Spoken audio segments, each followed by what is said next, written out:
Nowhere are voters under greater attack than they are in Texas, and no voters are under more attack than Black voters in the state of Texas.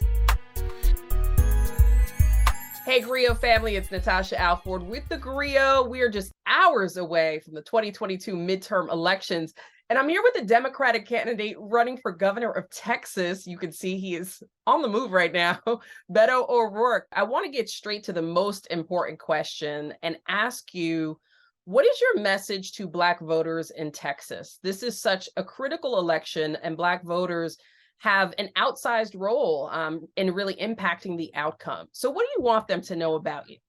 You're absolutely right about the role that Black voters will play in this election. Frankly, that they play in every election of consequence in Texas and in this country. They will decide the outcome of this election and therefore the future of this state. And I'll say this, nowhere are voters under greater attack than they are in Texas.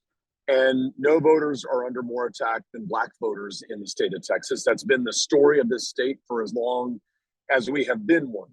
And though Republicans are leading that charge right now to seek to effectively disenfranchise Black voters, I'm afraid that some in our own party will take those same voters for granted. And without fighting for or earning those votes, will expect Black voters to come out for this party as they have done historically. And that's why I think it's so important that we lay out this vision together for how Texas will be different and will be better for Black Texans after this election is won.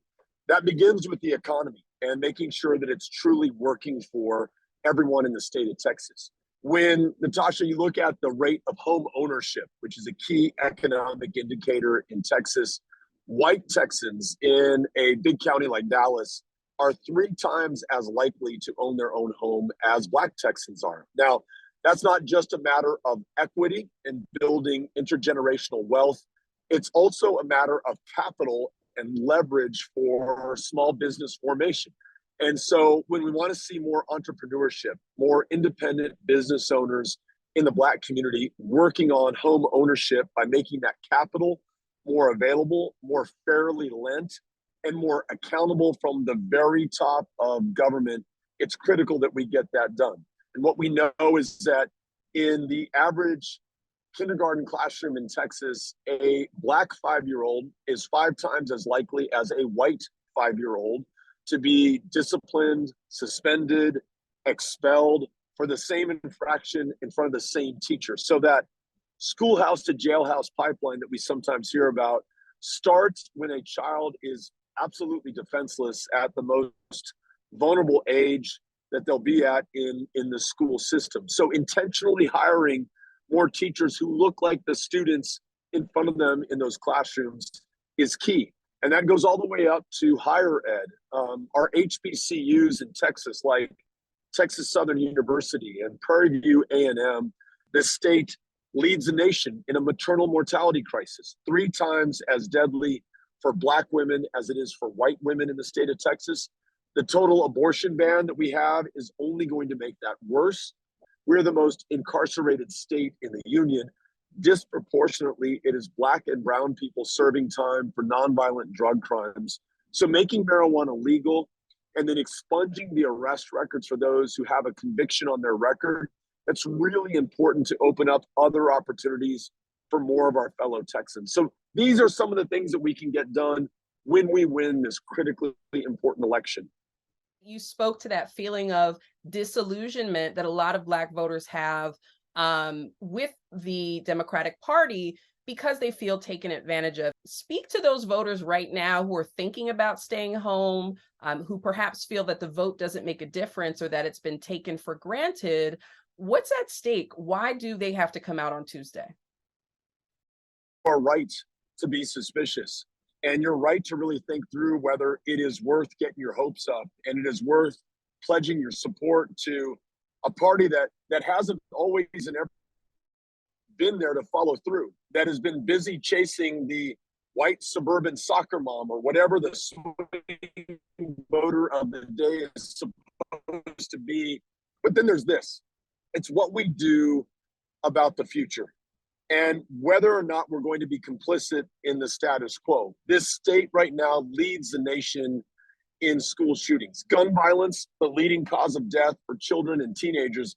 And while we know about the school massacres and the Walmart massacres and the church massacres, and 5 of the worst of them have happened in this state in just the last 5 years, we also know that 1, 2, 3 at a time, Texans, and overwhelmingly it's Texans of color and Black Texans specifically, are dying at such a numbingly common rate that their names are no longer making the paper.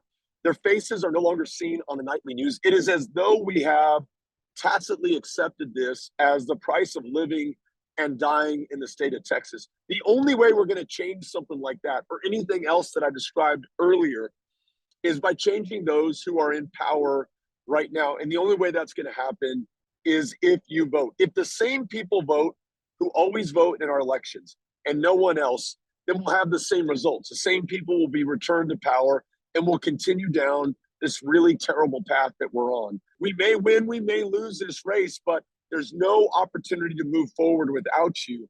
If you are willing to take that chance, then we can do something extraordinary for each and every single one of us in the state, and you will be part of it. And as governor, I will return to be held accountable by those who placed me into this position of public trust. It's the only way that we get government that serves each and every single one of us. Republicans have been really effective at trying to spin and point the blame to Democrats for the crime that we're seeing across the country, even though we know that it's rooted in deeper systemic issues.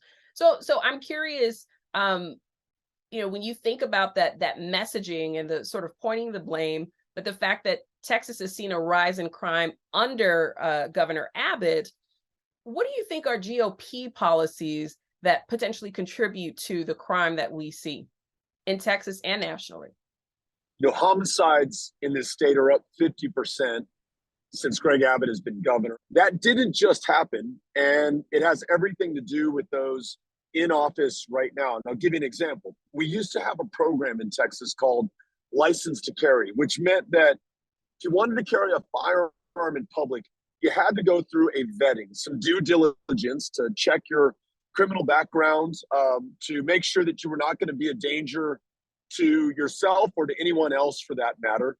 Well, Greg Abbott did away with that license to carry program, signed into law something called permitless carry against the advice of almost every law enforcement official in the state of Texas. And now those 38,000 people who had those licenses to carry denied are now free to carry on our streets. None of us the wiser or the safer for it. We also don't have universal background checks or red flag laws, or you can be 18 years old and, as the shooter did in Uvalde, buy not 1 but 2 AR-15s and hundreds of rounds of ammunition. He has become a tool of the NRA, and the people of Texas are paying the price. I have one final question for you, and this is just bigger than your race, right? This is about democracy at large. So many people are concerned about the state of democracy in America. What do you think about the state of democracy and the impact of MAGA candidates who are denying the election, having so many running right now and being on the ballot? We've never had a test like this one in our lifetimes. You might have to go back to the Civil War or the overcoming of Jim Crow in 1964 and 1965 to find another moment of truth like the one we live in at this moment. You have our very right to vote under attack. And it wasn't just on the 6th of January of 2021. It is right now in the state of Texas, where it is harder to vote. It is harder to get your name on the rolls and be registered to vote than it is in any other state in the union. There's a reason that millions of our fellow Texans didn't vote in the last election. And it's not because they're lazy. It's not because they lack any love for this democracy. It is because they have literally been drawn out by those in power. Certainly, we can do our part right now. A lot of other good people across the state who are going to do theirs. And if we do, it'll be some powerful poetic justice when the very people who they thought had been successfully disenfranchised are the ones who are brought in to form the margin of victory on election night.